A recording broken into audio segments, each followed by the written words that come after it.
Hello guys, so for today's video is gagawa naman po tayo ng homemade ice cream. So dalawang ingredients lang po yung kailangan natin, itong angel cream dinsada at isang bingo or Oreo. So didikdikin lang po natin o dudurugin lang po natin itong bingo kasi ito po yung gagawin nating flavor niya. So wala po akong yung pandurog kaya didikdikin ko na lang po ng bote para madurog po siya. After po natin siya madurog, isit aside po muna natin siya. Tapos dito na po tayo sa ating cream dinsada. Dapat po naka-chill po overnight yung cream dinsada nyo po.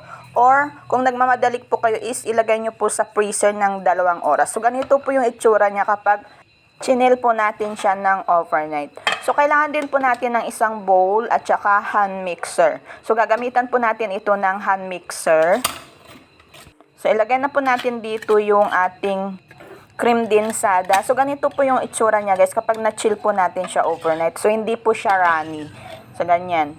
So, nasa sa inyo din po kung ano pong cream dinsada yung gusto nyo pong gamitin, guys. Pero sa akin po is, mas gusto ko po yung lasa ng angel cream dinsada kasi hindi po siya matabang at hindi din po siya gaanong matamis. So, tama lang po yung lasa po niya.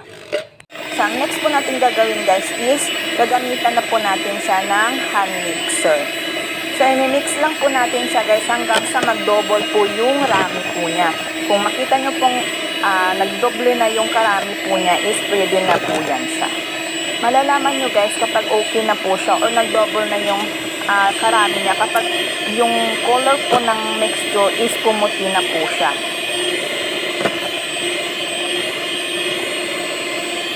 Kapag nakita nyo po na ganito na po siya, dumami na po yung volume po niya, okay na po yun siya. So, ang next po natin gagawin is ilagay na po natin yung ating dinurog na bingo kanina. So, nasa sa inyo din po kung ano pong gusto nyo pong ilagay kasi pwede din naman po yung Oreo. So, bingo lang po kasi yung nakita ko sa tindahan kanina or yun yung available sa tindahan. Kaya yun na lang din po yung binili ko. So, imimix lang po natin siya dito sa cream dinsada.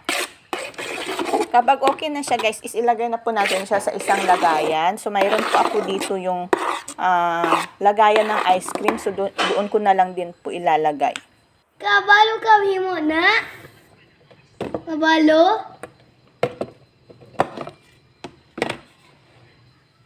Yan mo na.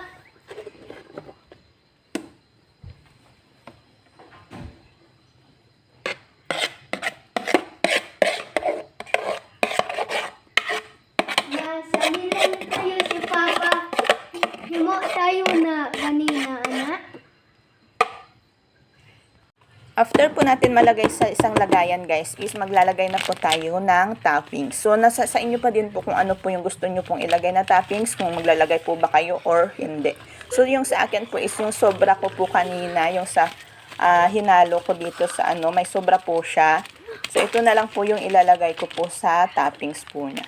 So, imagine, guys, less than 100 po nakagawa na po tayo ng ice cream. So, ilalagay na po natin siya sa freezer overnight. After po niyan is ito na po siya. So, ayan, matigas na po siya. Pwede na po siyang kainin. At dahil alam ng mga anak ko na gumawa po ako ng ice cream kagabi, is kaaga-aga pa talaga nilang nag-request na kainin na daw po yung ice cream.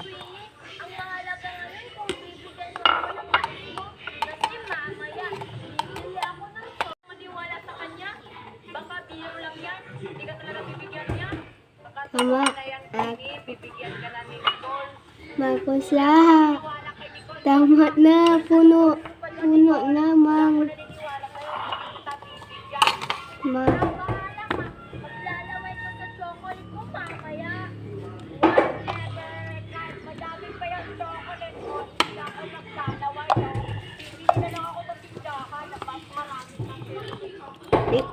Lawi ito, Nami.